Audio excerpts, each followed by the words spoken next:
Recognize Palestine as a fully fledged state. That's what Palestinian officials now say they'll ask the United Nations to do next week. It was thought they originally wanted to put the vote to the General Assembly, the much bigger body, where the US does not have a veto. But now they plan to take their request directly to the Security Council, where the US does have the power to say no. And they have the backing of key regional player Turkey, which says its Prime Minister says he has no option but to support the plan. More on that in just a moment. But first, let's find out why the Palestinians have chosen to take this path. Mohammed Shateh is a member of the Palestinian delegation going to the UN next week. He made the announcement at a press conference, and he joins me on the line now from Ramallah. Mr. Shateh, why make this decision when you know that the United States is dead against it, and therefore it might destroy their cooperation in any kind of peace process? Well, simply because there is no admission without the UN Security Council. In order for Palestine to be a full member of the United Nations, it has to go through the Security Council and not the General Assembly. The General Assembly has no mandate whatsoever to admit Palestine as a full member state to the international community. So we are going through the usual procedure. We are going through the right address.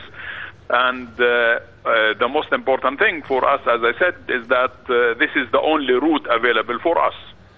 The US President has said he objects very strongly. This is a distraction. And in fact, two members of his negotiating team, David Hale and Dennis Ross, came to see your president last week to try to persuade him not to take this action. What was his reaction to that? Well, I will tell you, I think when at the time that United States is going for the liberty, freedom for all the people in the region, I found it very odd and strange that when it comes to Palestine, they just simply skip the line. And I think Palestinian freedom and liberty is indivisible. It has to be for all, and the Palestinian right of self-determination should be supported by everybody, including the United States. We have given peace a chance. We have been involved in these bilateral talks for the last 20 years, and unfortunately these bilateral talks are stuck and have totally failed because of the Israeli inability and Israeli rejection to come forward and become serious on the negotiating table and put serious proposals for engagement. The Israelis have pushed Mr. Mitchell to resign, and they were the main cause for the total failure of the American effort on the peace track. So if somebody comes and say you have to go back to negotiations, we say that these negotiations have been ongoing for 20 years, and all what we got is simply a situation in which Israel has intensified its colonization program, and it's daily creating fait accompli on the ground that will make the two-state solution becomes impossible because the reality on the ground is changed every day. You could lose a lot of money with this move. I think you get something like $400 million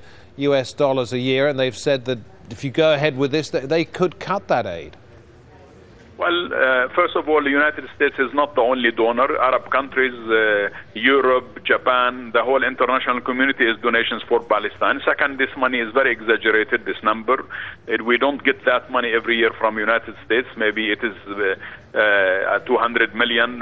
Part of it goes to UNRWA, part of it goes to American NGOs, and very little. But we are grateful to the American money, Arab money, European money. We are grateful to everybody who gives money. But I think this is very dangerous, because if United States is going to punish us for going to a peaceful forum, that's a multilateral forum, which is the United Nations, to say we want our independence, we want our self-determination, then I am very worried that somebody else will come and say, well, if you call for Jerusalem as your capital in the future, we will punish you with money. Well, if you call for the right of return of refugees, we will punish you and not give you money. This becomes really a blackmail. It's not going to work, though, is it? It's not going to get through the Security Council. Well, we hope that United States does not use a veto. If it does, well and good, we try again.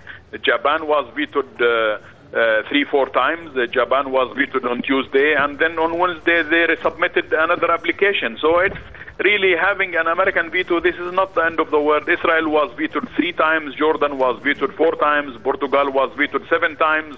So this is not the end of the world. Us going to United Nations It's a process. It starts at the Security Council, and it starts in September, and it's a process that it will take months and months and so on. So we are going into this process. A first step in the process is in September. If the Americans favor to give us a veto, I think they will be really in a difficult situation. What are they going to say to the Arab people? What are they going to say to their own people? What are they going to say to the American values that supports people's right of self-determination and so on? I mean, how are they going to explain it?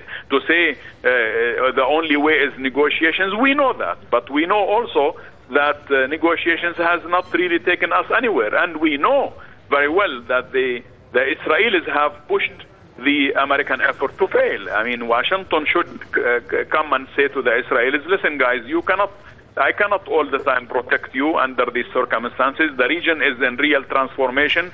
We know what is happening in Syria. We know what is happening in Libya. We know what has happened in Egypt and Tunisia.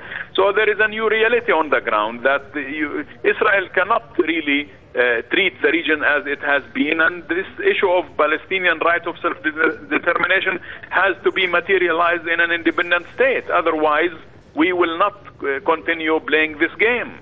Thank you, Mohammed Shateh.